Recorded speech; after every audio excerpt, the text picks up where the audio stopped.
Diamagnetic materials are materials which are classified based on their behavior with field lines. This particular heat is being absorbed by these atoms and they have sufficient energy to align themselves differently. If a material is weakly attracted to the magnetic field but their chi value is positive,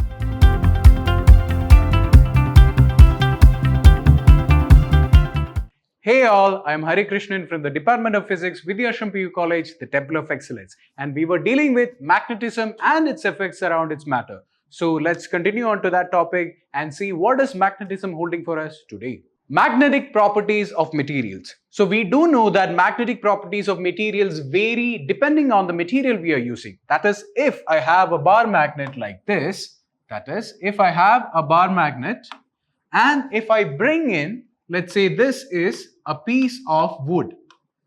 Let's say this is a piece of wood that I just chopped up. So do you think that this particular wood will be attracted to this magnet? Of course not. The wood will not be attracted to the magnet. And if I bring, let's say I bring a plastic spoon near this particular magnet, will it be attracted? It won't be attracted. Now let's say I bring a piece of sodium metal, or let's say this is a piece of aluminum. So let's say this is aluminum and I bring it near this particular magnet. Will it be attracted? Most of you doesn't know. But let's say it is not that greatly attracted. Or if I bring, let's say, a wheel cup. This is a chromium wheel cup and I'm bringing it close to a magnet. Will it be attracted? Most of you still doesn't know, but still let's see what will happen. And now I am bringing in an iron nail.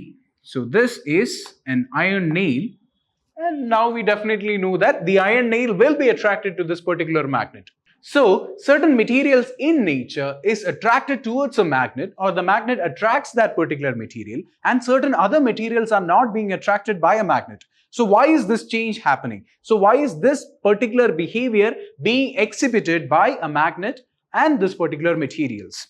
So that is what we are going to study here. That is the magnetic behavior of certain materials with each other and the magnetic field. So the main reason or the main thing we have to focus on here is not why materials are not being attracted, because that is what we do in the high school level.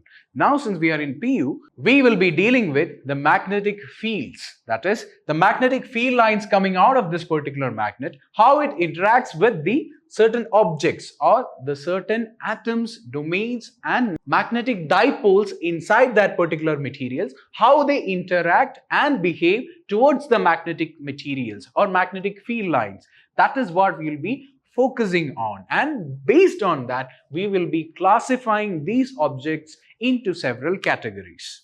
Now, as I told you that we will be dealing with field lines and how it interacts with certain materials, we will start with the most basic one, that is diamagnetic materials. Diamagnetic materials are materials which are classified based on their behavior with field lines in such a manner that the field lines are completely expelled.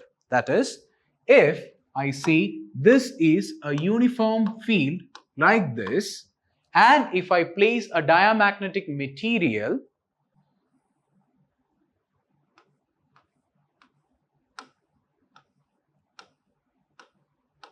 now if I place a diamagnetic material like that in an external uniform field and I watch the field lines, what will happen is that this particular field lines will actually bend away from that particular material.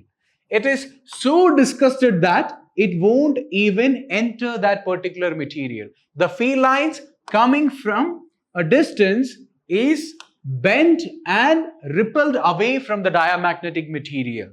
So we can say that there are a class of materials which repel the magnetic field lines away from their center.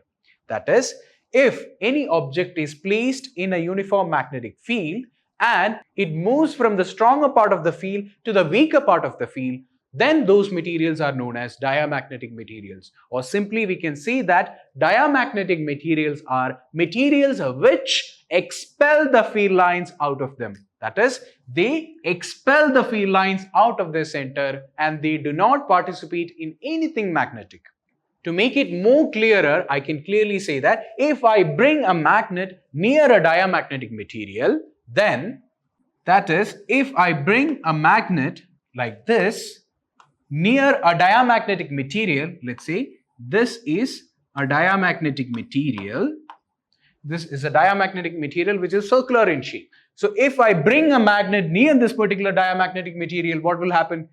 The field lines are expelled out of that particular material, which means that it tries to move from the stronger part of the field to a weaker part of the field, which means here the field lines are stronger and it tries to move to an area where the field lines are weaker, which means this will experience a repulsive force and this diamagnetic material will try to roll away from it. So if I bring a magnet near a circular diamagnetic material, the diamagnetic material will expel the field lines away. It will try to say, brother, and it will just move away. That is, it will just roll away from that particular material. So in principle, we can say that diamagnetic materials will expel the field lines completely out of their center. So in much more of a scientific sense, we can say that the relative permeability, that is the field lines entering into the material, permeability of that particular material is comparatively less or very low. That is, if field lines are coming in like this, they are completely expelled. So we can say that the relative permeability indicated by mu r, mu naught is the permeability in free space and mu r is the relative permeability, and mu generally can be said to be permeability of any particular medium. So permeability, that is relative permeability, the permeability of that particular material is 0, which means no field lines are penetrating into that particular material. And we can also say that it is not very susceptible. That is, we cannot actually make it into a magnet. We cannot make it look like a magnet. We cannot make it act like a magnet. It is completely hateful. So it is that particular guy in the class who doesn't listen to anyone, who doesn't want to take part in anything, and he just wants to get away from the class. He is not susceptible at all. So we can say that the susceptibility value chi will be negative, or it will be close to 0. It will never be positive. Always it will be negative or close to 0.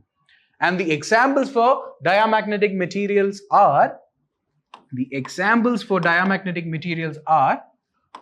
water, salt, bismuth, etc. are general examples for diamagnetic material. But there is one problem. Sir, I know water. I tried to bring a magnet near water and water did not run away. I have salt at home. NaCl is just salt. I have some salt at home. When I tried to bring a magnet near it, the salt did not get up and run away. And what do you say? It is true. So the thing we see around us in everyday life, there is a thing known as thermal agitation for every material.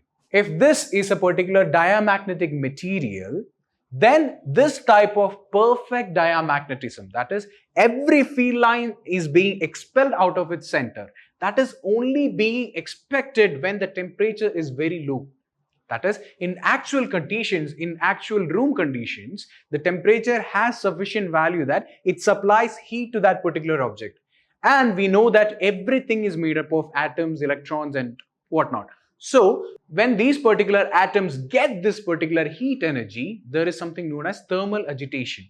That is, this particular heat is being absorbed by these atoms and they have sufficient energy to align themselves differently. That is what is causing the water not to run away and salt not to run away. That is not exhibiting perfect diamagnetism in room conditions. So to exhibit perfect diamagnetic conditions, what do we have to do? So to exhibit perfect diamagnetism, we have to reduce the temperature. As low as it gets, then suddenly the materials start to behave perfectly diamagnetic. For example, let's say I take a piece of bismuth. Bismuth is a metal. So when I take a piece of bismuth, let's say this is a piece of bismuth. Now I cool it down. I pour some liquid nitrogen on top of it. So this is liquid nitrogen. I pour some liquid nitrogen on top of it, and this suddenly becomes very cold. That is minus degree retake. That is very cold below the 0 degree centigrade. That is, it is becoming extremely cold now, which means the temperature factor is now reduced. Now this particular conductor is known as a superconductor. This metal is now a superconducting materials. We don't have to learn about superconductors, types of superconductors right now. So I'm not going to focus on that. Just remember, now its conductivity is superbly increased. Now that is why it is known as a superconductor. So anyways, this particular material now is a superconducting material.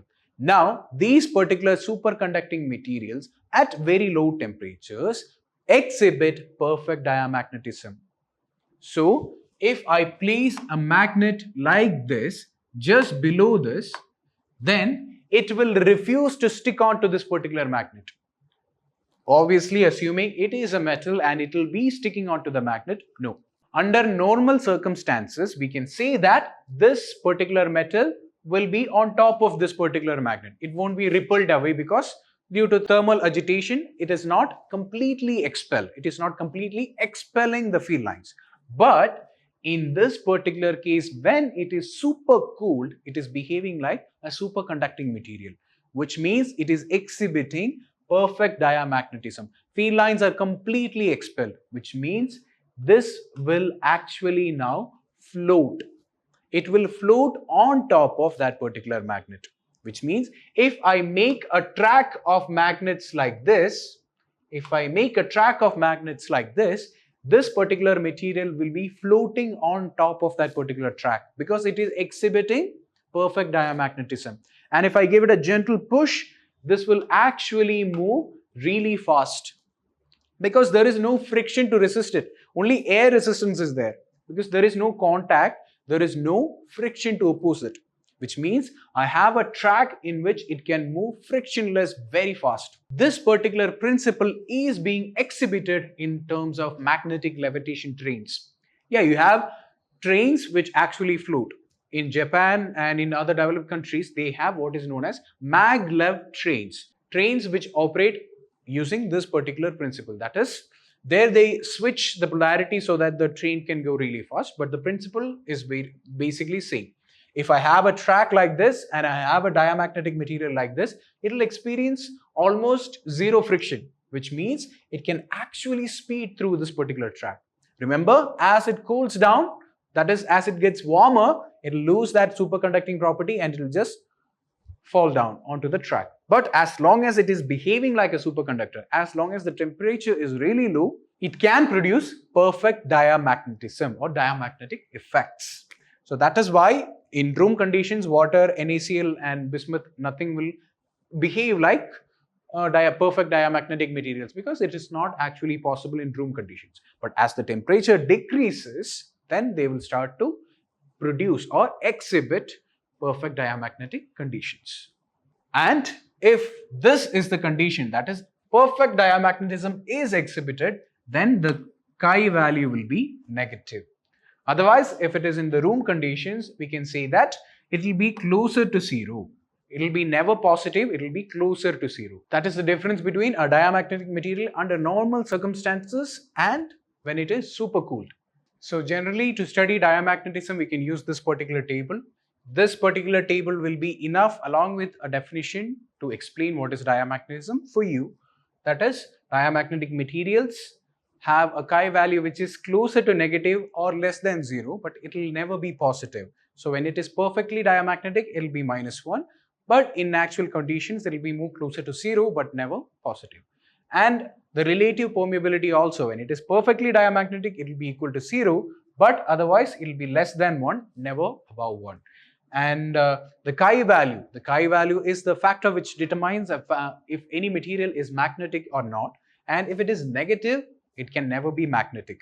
So for diamagnetic materials, the chi value is negative and small. Hence, it is not magnetic. The innate reason for that is that it has no alignment when a magnetic field is being produced. There is no spin alignment. That is the actual reason why perfect diamagnetism or diamagnetic materials in general exist, because there is no spin alignment. I talked to you about small domains having spin alignments which group together, then they become a domain. So this is actually so much randomly aligned that there is no chi value. It is not at all susceptible. So in general, we can just say that there is no spin alignment. And that is all about diamagnetic materials. Now we are moving up the ladder, and now we are talking about paramagnetic materials. So what is exactly paramagnetic materials? So just like the diamagnetic materials, I am keeping a paramagnetic material in a uniform magnetic field. So I am keeping a paramagnetic material in a uniform magnetic field and seeing what happens. So when I keep a paramagnetic material in a uniform magnetic field, what happens is that the field lines are attracted, but it is not too much attracted. That is, it is very weakly attracted.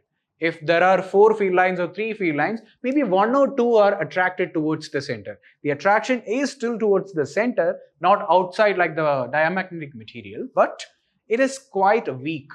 It is not strongly pulling on it. It is like a friend you know, but it is not your best friend. So field will be like, the magnetic field will be like, right? That's it. No, there is not much interaction with that particular material. And now, these materials which weakly interact with the magnetic fields, that is, if a material is weakly attracted to the magnetic field, but their chi value is positive. It is very small but still positive. It is just above the diamagnetic materials. So these kind of materials is known as paramagnetic materials. So remember, if there is a paramagnetic material and if there is a uniform magnetic field, the field lines will be slightly pulled towards the center, but the other field lines will just pass through. So that kind of materials is known as paramagnetic materials.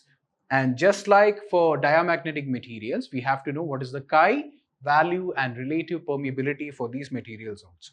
The chi value for this particular material is actually positive.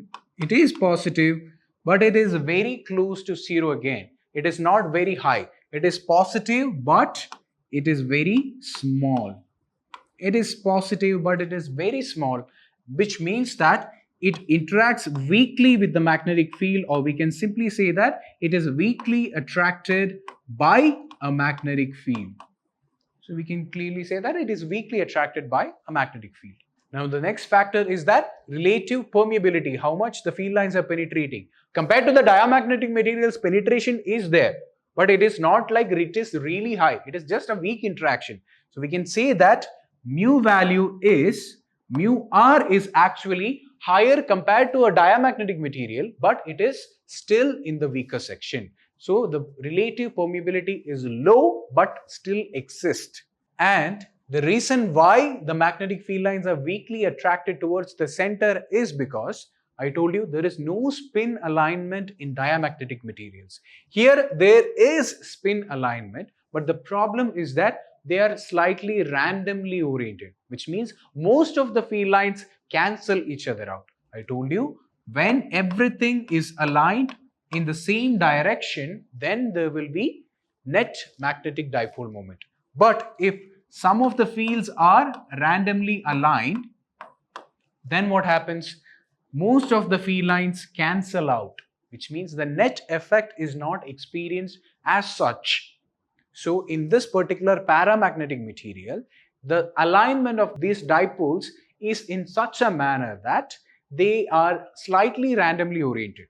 Hence the weak attraction in the magnetic field.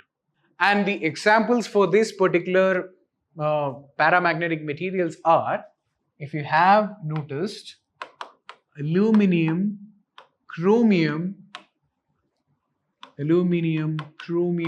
and materials such as like this is actually weakly attracted by the magnetic field. Temperature actually plays an important role in this also. That is, there is something known as Curie temperature, and the temperature factor being above Curie temperature or below Curie temperature actually influences these materials. But luckily for you, everything is taken out of your syllabus, so you don't have to worry about Curie temperatures. But yeah, temperature is a factor which influences all of these magnetic materials. But anyways, aluminum and chromium are examples for paramagnetic materials because they are weakly attracted by a magnetic field. So compared to the diamagnetic material, it is an increase, but it is not a huge increase. It is just an average increase. Now for the big boy in the class, or the big girl in the class, or the smartest person in the class. I don't know.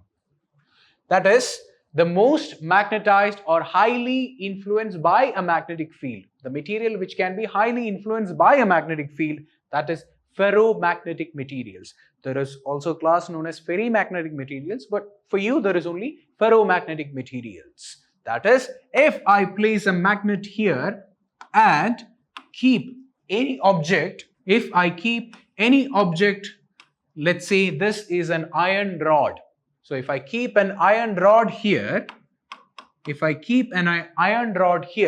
it will be strongly attracted. The magnet will just pull it inwards. So that pull or that great interaction with the magnetic field means that it is highly magnetizable, or simply we can say that this material is highly susceptible to a magnetic field.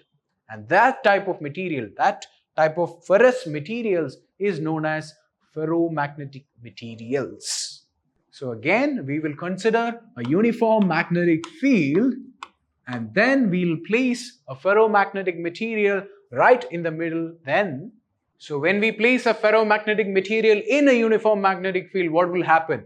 The field lines are greatly attracted towards this particular ferromagnetic materials.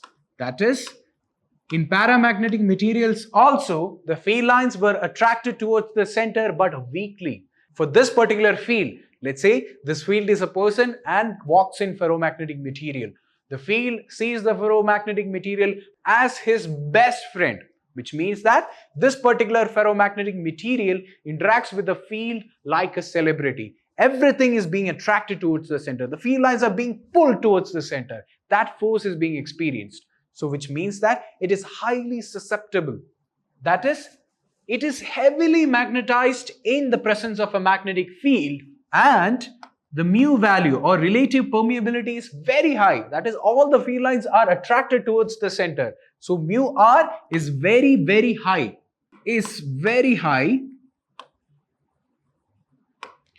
And the chi value is positive, and it is also very high.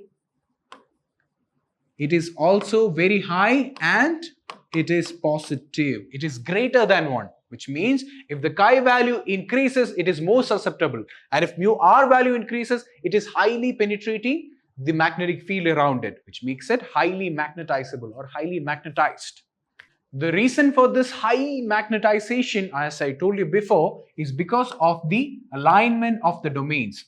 Just like I told you before, there are dipole moments for each individual particles inside these particular materials. For ferrous atoms or simply ferrous materials, the dipole moments of the atoms are aligned in such a manner that they group together and they form simple groups. That is, if you imagine, let's say, India as the whole material and the different states inside that as the different domains, then we can say that inside each individual state, they will have a common orientation. That is, without the magnetic field being applied, the material inside will have randomly directed dipole moments. Randomly directed.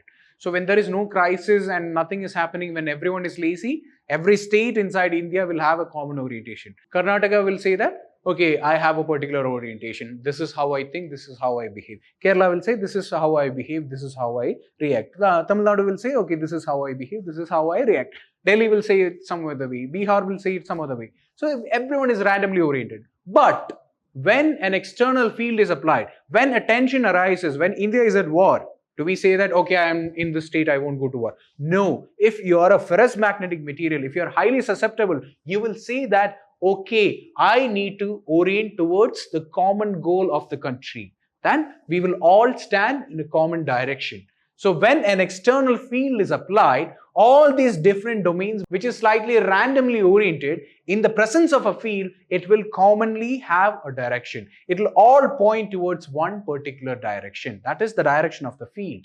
And hence, it will also behave like a magnet. It will also develop magnetic properties. That is why it is highly susceptible. Since it is highly susceptible, it will develop a net magnetic moment along the direction of the field, increasing the field strength also. So, when I bring a ferrous material or ferromagnetic material near a magnet, that particular material itself becomes magnetized. Now, there is one more question. That is, if I have a magnet like this, let's say this is a magnet, and if I stick an iron nail on top of it, it can attract certain other materials. That is, let's say this is a paper clip, and if I stick an iron nail to a magnet and bring the iron nail near a paper clip, metal paper clip, so it'll be attracted towards the nail. Now my question is, if I remove that particular magnet, will this nail be able to attract this particular metal paper clip? No, it won't be able to attract it because there is no magnetic field making the domains align in a common direction. So there is a net magnetic moment. So there are materials which behave like a magnet under the influence of magnetic field and which do not behave like the magnet when the magnetic field is removed. But there are materials also which become a magnet once it is aligned. That is, once the domains are aligned, they never flip back. They never become randomly oriented again. So, there are two types of materials, that is, hard magnets and there are soft magnets. So, soft magnets are materials, when there is a magnetic field being applied, they will be magnetized. But as soon as that magnetic field is stopped, they stop behaving like a magnet and goes back to its normal state. An example is the electric bell. For example, there will be a rod connected like this. Initially, they will charge it up. That is, they will produce a magnetic field. So this is magnetized and it will be attracted towards a metal. Ting. And they will immediately demagnetize it. They will cut the magnetic field. Then it is no longer magnetized and it will go back. They will magnetize it again and they will go back. So ting, ting, ting. If you increase the speed, it will be ting, ting, ting, ting, ting. Like that, you can use the principle of a soft magnet to create an electric bell. And there are hard magnets. That is, once you apply a magnetic field, it will permanently become a magnet. That is, even after the removal of the magnetic field, that particular material will remain like a magnet. Those materials are known as hard magnets. So one more important thing I forgot to tell you is that the phenomenon by which this particular perfect diamagnetism is being exhibited in superconducting materials is known as Meissner effect. Is known as Meissner effect. Meissner effect just means that in superconducting materials, perfect diamagnetism is observed and this particular phenomena will happen. So this is known as Meissner effect. Meissner is a scientist who worked on this and found out what happens to this particular diamagnetism, why it is happening only at low temperatures, everything he was researching upon. So that is why it is known as Meissner effect. So just something you have to remember. And remember, if they ask you for any application for diamagnetic materials, remember Meissner effect for superconductors and maglev trains, that is magnetic levitation trains, are also an application of perfect diamagnetic materials. So I hope you have understood about the magnetic properties of materials, and with along that we are finishing this chapter. I hope there are no doubts. I'll see you all in the next class with a new chapter. Until then, thank you.